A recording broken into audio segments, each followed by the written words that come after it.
Psaki আর আমি কিন্তু মাত্র একদিনের বড় ছোট। সাকি আমার একদিনের ছোট। এইটা কেন বললাম? আমার 14ই জুলাই বার্থডে আর সাকির 15ই জুলাই বার্থডে। ও যখন হবে তখন আমি খুব আল্লাহ আল্লাহ করছিলাম যে আল্লাহ যাতে ও 14 তারিখ জন্মগ্রহণটা করে, তাহলে আমাদের দুই ভাই বোনের একই দিনে জন্ম। কিন্তু কোনো না কোনোভাবে আল্লাহর ইচ্ছায় ওর 15ই জুলাই জন্ম হয়। তো চলুন আজকে ওর বার্থডে ব্লগটাই আপনাদের সঙ্গে শেয়ার করি। হ্যালো এভরিওয়ান, আসসালামু আলাইকুম। Welcome to moms kitchen and vlog.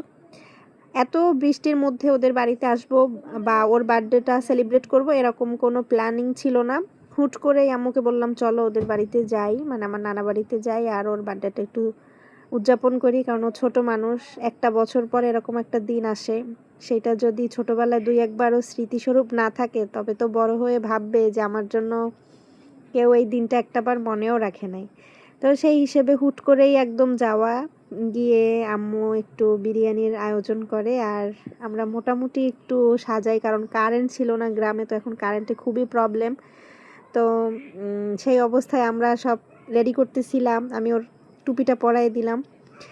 আর ছোট মানুষ বোঝেনি তো, বেশি মানুষজন দেখলে কান্নাকাটি করে, ওই অনুষ্ঠানটা আর উপভোগ করতে চায় না। তারপরেও আলহামদুলিল্লাহ ও মোটামুটি শান্তই ছিল, কারণ ও মানুষজন অপছন্দ করলেও যেহেতু আমাদের পছন্দ করে, তাই মোটামুটি ভালোই অভিজ্ঞতা ছিল আমাদের। তো তারপরে আমরা এখন কেক কাটবো। আম্মু ক্যান্ডেলটা জ্বালাই দিল আর সাকি কোনোভাবেই কেক কাটবে না। আমি নাচতেছিলাম যাতে করে ও একটু বিনোদন পায়, কিন্তু ও কোনোভাবেই বিনোদন পাওয়ার মধ্যেও ছিল না। ওর কান্নাটা শুরু হয়ে গেছিলো, ও কোনোভাবে কেক কাটবে না, কোল দিয়ে নামবে না। মানে এইটা ওরে দোষ দিয়ে আর লাভ নাই, এই রোগটা ছোটোবেলায় আমারও ছিল। তো মুহিন জুম করে ওর মুখের এক্সপ্রেশনটা নেওয়ার চেষ্টা করছে যে দেখি কি করে, কিন্তু কোনোভাবেই সে থামতেছিল না। ওই কোনোভাবে একটু ফর্মালিটিস একটা কোনো মতে ওর ফুতিনের হাত ধরে একবার কাটছে কেকটাকে। তো এখন আম্মু কেক খাওয়াই দেওয়ার চেষ্টা করবে, কিন্তু ও খাবেও না। ওর যে কান্না, এই কান্নাটা একদম থামছে গিয়ে সব বাইরের মানুষ যাওয়ার পরে। এই বাচ্চাদের অবস্থা। তো আমার আব্বু বারবার বলতেছিল যে এটা সাকির রোগ না, এটা হচ্ছে মুমুর রোগ, যেটা ওর মামাতো ভাই সাকি ওর থেকে পাইছে। তো সে কোনোভাবেই কেক খাবে না। এখন আম্মু বলছে তো তুই না খাইলে তোর মা বাপ খাবে। তা এখন ওর মা বাপ সেইটা খাইতেছে, মানে আমার মামা মামি আম্মু সবাইকে কেক খাওয়াই দিতেছে। কি একটা অদ্ভুত বিষয় দেখেন, ওর জন্মদিন, ওদের বাড়িতে আসছি, কিন্তু ওর দাদা দাদি কেউই নাই। মানে নানা বাড়িতে আসছি, নানা নানি নাই। তো আম্মুর চেহারা দেখেই আসলে বোঝা যাইতেছে যে সব কিছুর মধ্যেও আম্মুর একটা অপূর্ণতা থেকেই গেছে।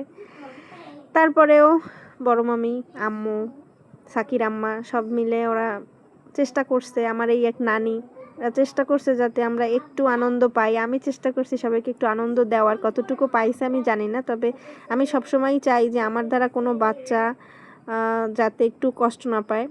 একদিনের জন্য হলেও বা 1 ঘন্টার জন্য হলেও সব বাচ্চা যাতে আমার থেকে একটু বিনোদন পায়। আর এদিকে আমি কেন 2বার কেক খাইতেছি? আমার ক্যামেরাম্যান বলছে যে আমি একবার ফুটেজ নেওয়া মিস করে গেছি, তুমি আরেকবার খাও। এই কারণে আমি আরেকবার খাই। পরে দেখি যে আসলে 2বারই আমি খাইছি, 2বারই ক্যামেরায় উঠছে। তো এই তো ভালোই ছিল দিনটা। আর ওর জন্য দোয়া করি আল্লাহ সুস্থ রাখুক, সুস্থভাবে বড় করুক, একটা সুস্থ জীবনের কামনা করি, এইটুকুই। আর একটা কথাই বলার, সব বাচ্চাদের পাশে আছি, সব বাচ্চাদের সাথে আছি। শুধু আমার ভাই বোনেরা না, এর বাহিরেও যারা আমাকে আপু বলে ডাকে, সবার পাশে আছি। যতটুকু আমাকে দিয়ে করা সম্ভব সবসময় করার চেষ্টা করব। আর এই যে আমার ইরাম, এত কিছুর মধ্যেও সে সোফায় একটা কোণায় সব মানুষের পিছনে ভিড়ের মধ্যে সে শুয়ে আছে। এদিকে হ্যাপি গিয়ে, মানে আমার ছোটো মামি গিয়ে আব্বুকে কেক খাওয়ানোর চেষ্টা। সব সময় যা হয় আর কি, সব মানে বাসায় যত ঝামেলা হবে, এই সব প্রোগ্রাম হবে, সবাই গিয়ে আব্বুর উপরেই হুমড়ে পড়বে। তো এই যে ছোটো মামি খাওয়াই গেল, আম্মু সবাইকে ঘুরে ঘুরে কেক খাওয়াই দিতেছে। এই তো একটা ছোট অনুষ্ঠানে কিন্তু অনেক বড় কিছুর ক্ষতি হয় না বা অনেক বড় কিছুর প্রয়োজন নাই, তবে একটু স্বল্প সময়ের জন্য সবাই অনেক আনন্দ পাইছি। এর মধ্যে আমরা স্প্রেটা মারা ভুলে গেছিলাম। তো মুহিন গিয়ে বলতেছে যে স্প্রেটা আমার কাছে দে, আর এইটা আমি সাকির গায়ে মেরে দিব। মানে সাকি তো একটু খুঁতখুঁতা টাইপের মানুষ, সেজন্য ওরা সবাই পিছনে লাগে থাকে যাতে করে ওরে একটু খেপাইতে পারে, চেতাই দিতে পারে।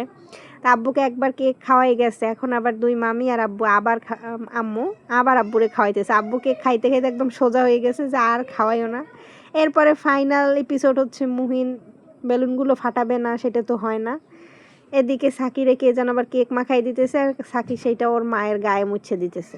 ছোট মানুষের যা কাজ, আর ও তো এমনিতেই খুঁতখুঁতা। যাক, আলহামদুলিল্লাহ বার্থডেটা খুব ভালোই কাটছে। আর এরকমের সুন্দর মুহূর্ত যাতে সবাইকে মাঝে মাঝেই উপহার দিতে পারি, সেইটা খুবই ইচ্ছা আছে। আমি চাই সবার একদিনের জন্য হলেও হাসির কারণ হতে। আর আমার মনে হয় না আমাকে দিয়ে কোনো বাচ্চারা, কোনো ভাই বোনেরা কখনো কষ্ট পাইছে।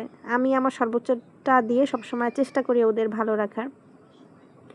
আর আজকে সাকির জন্মদিনের জন্য আম্মু বিরিয়ানি রান্না করছে, যেটা আমি এখন একটু খাইতেছি বসে বসে।